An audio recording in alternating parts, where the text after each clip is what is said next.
Vegetarian keto, a big cheesy, eggy omelet with a bunch of veggies. See, it doesn't sound all that bad, right? It's not like just like foo-foo fairy dust stuff with a bunch of green veggies and living in like this rainbow forest of Swiss chard and radishes. You can actually have some pretty good food.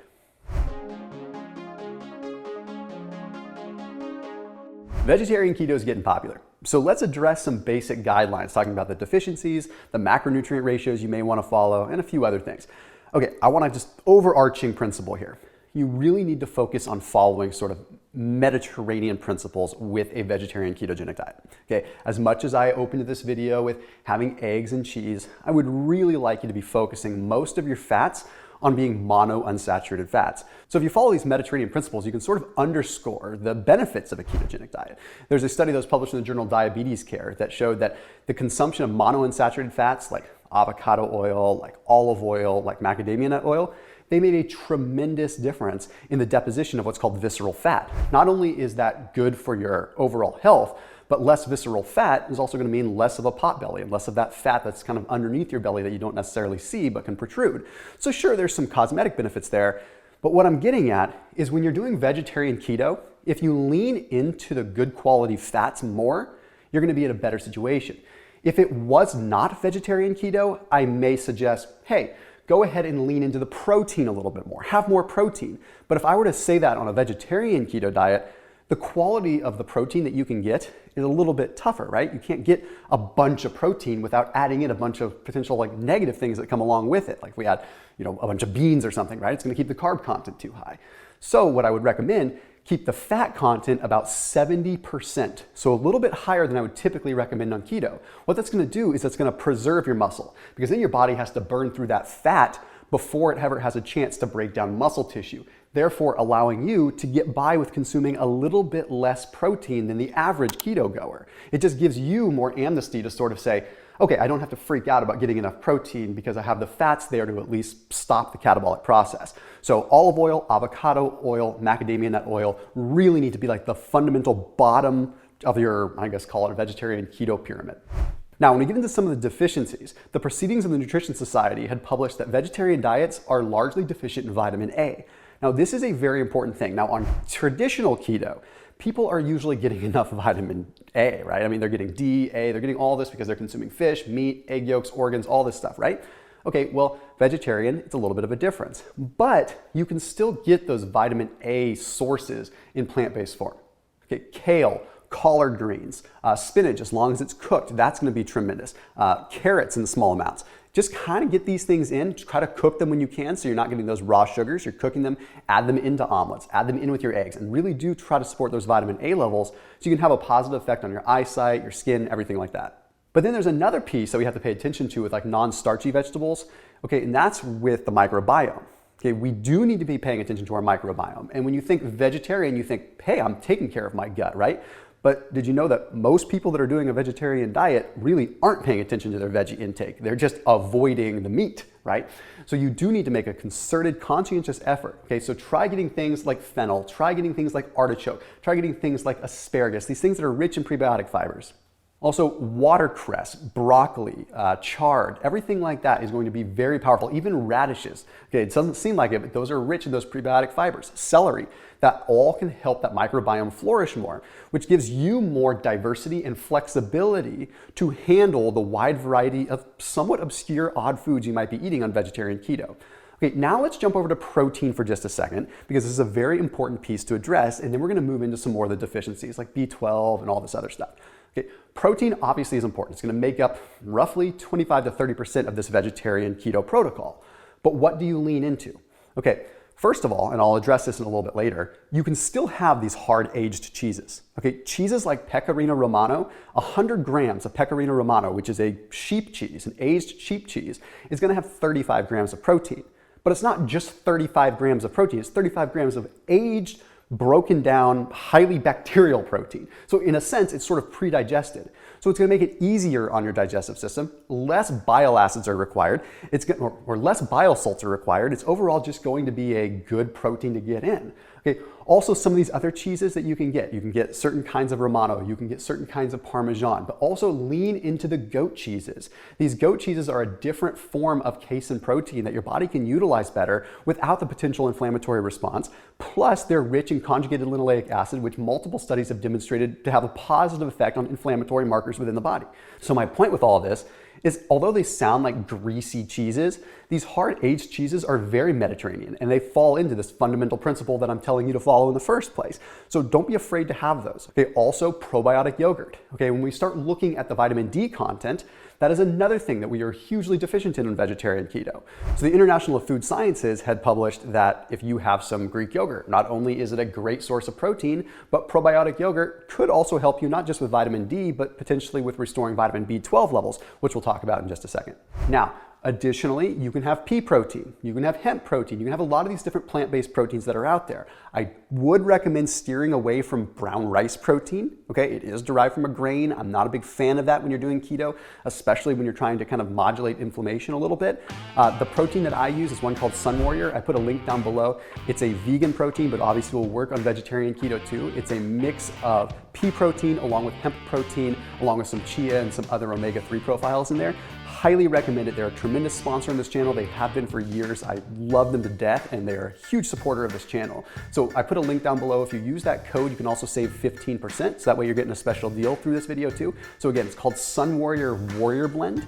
So that link is down below in the description. Tremendous product. Definitely recommend that you get your hands on some, whether you're doing vegetarian, keto, or not. It's just a great protein. Okay, let's move back into deficiencies for a second. So I covered some of the vitamin D3 stuff, but let's talk vitamin B12. Okay, this is a very important piece, not just for people that are doing vegetarian keto, but anybody. We focus on vitamin B12 and we see, okay, yeah, this is going to help out our red blood cell count. It's going to help us form red blood cells so we can deliver oxygen. Yes, that is like the blanket statement about B12, but people don't really talk about the other piece of it. Vitamin B12 is critical for DNA repair, for our cells and for our DNA to actually repair so that it can do its job properly.